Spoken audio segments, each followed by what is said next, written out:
Bon matin et bon café avec Jésus. Ce matin, on passe à la semaine 2 où on va parler de Jésus. Jésus, moi je dirais le GPS de notre cœur. On le découvrira ensemble. Je vous demande juste d'écouter un passage de Jean que j'aime beaucoup et qui selon moi définit vraiment la fonction magnifique de Jésus. Jean 15, de 15 à 16.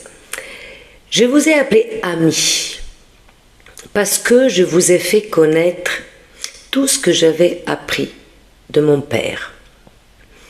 Ce n'est pas vous qui m'avez choisi, mais moi. Et je vous ai choisi et je vous ai établi afin que vous alliez et que vous portiez du fruit et que votre fruit demeure, afin que ce que vous demanderez au Père, en mon nom, je vous le donne. Ce passage de Jean nous montre que Jésus n'est pas venu sur terre pour nous renfermer dans une religion, dans un système institutionnel.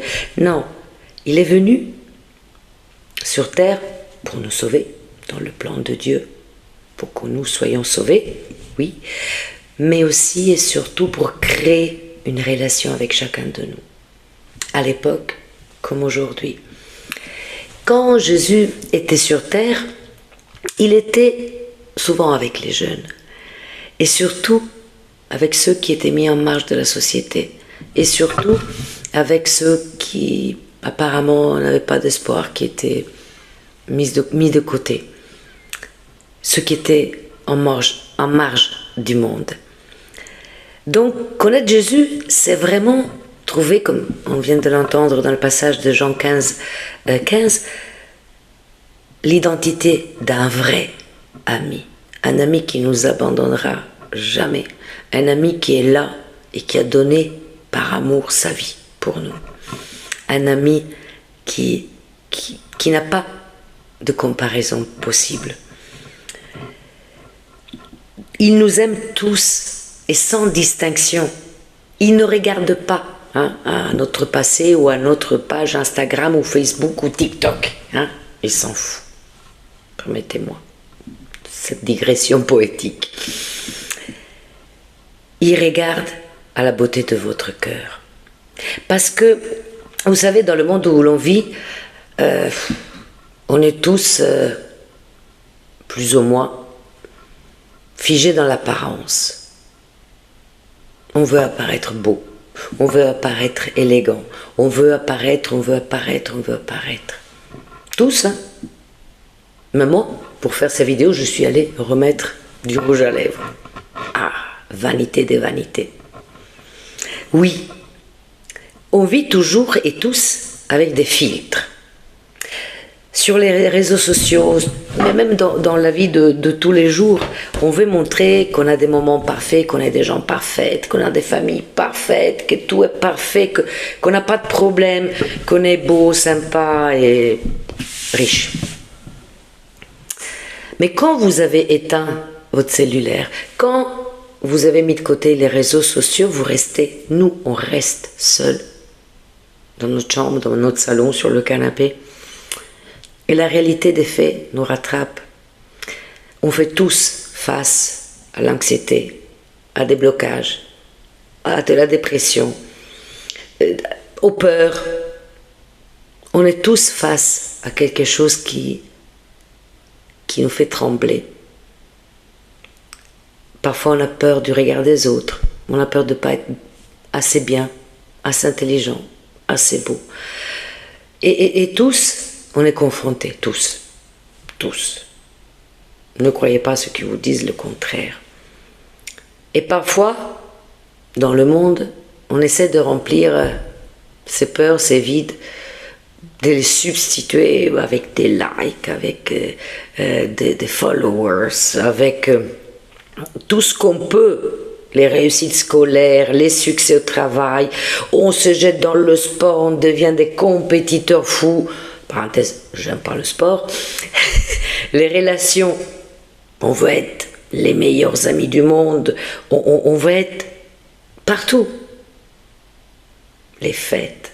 Et parfois on remplit ce vide, on remplit cette tristesse, on remplit ces moments de manque de sens avec des substances, avec l'alcool, avec des drogues, avec l'addiction au sexe, avec porno. On se trouve confronté à des choses qui nous dépassent, mais juste parce qu'on ne sait pas comment remplir ce vide qui reste, quoi que vous fassiez. Après une cuite, on se lève et on a juste mal à la tête. On est mal. Ce vide, qui est l'absence de Dieu, peut être rempli que par le Fils de Dieu, que par Dieu, que par le Saint-Esprit. Il n'y a pas d'autre solution possible. J'aimerais tellement que tout le monde puisse s'en rendre compte, et parce que je sais que tout le monde irait mieux.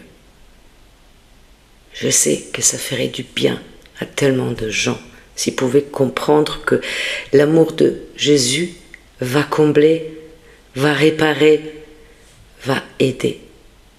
Oui. Parce que Jésus, il nous aime tellement. Il nous aime comme on est. Ah, c'est comme dans une chaîne de fast-food. Venez comme vous êtes. C'est Jésus qui l'a inventé. On peut aller vers lui comme on est. Il nous aime comme on est. Il n'aime pas les péchés, mais il aime les pécheurs. Jésus nous aime à tel point qu'il est notre ami parfait et il ne veut pas nous laisser là. C'est pour ça qu'il a mis sur mon cœur ce message. Il ne veut pas, chers amis, jeunes, moins jeunes, que vous restiez dans cette souffrance, que vous restiez prisonniers des forteresses de l'anxiété, de la dépression. Il ne veut pas. Il veut que vous puissiez rentrer dans sa paix, que vous puissiez vous raccrocher au rocher solide qu'il est. Chaque être humain est précieux pour lui et il veut que tout le monde puisse aller vers lui. Il nous aime tous et il veut que tous nous puissions nous abandonner dans ses bras pour commencer l'aventure plus belle de la vie, ici, et de la vie après. J'aimerais prier avec vous. Seigneur Jésus, je te prie pour chaque personne qui est en train d'écouter ces mots que tu m'as confiés.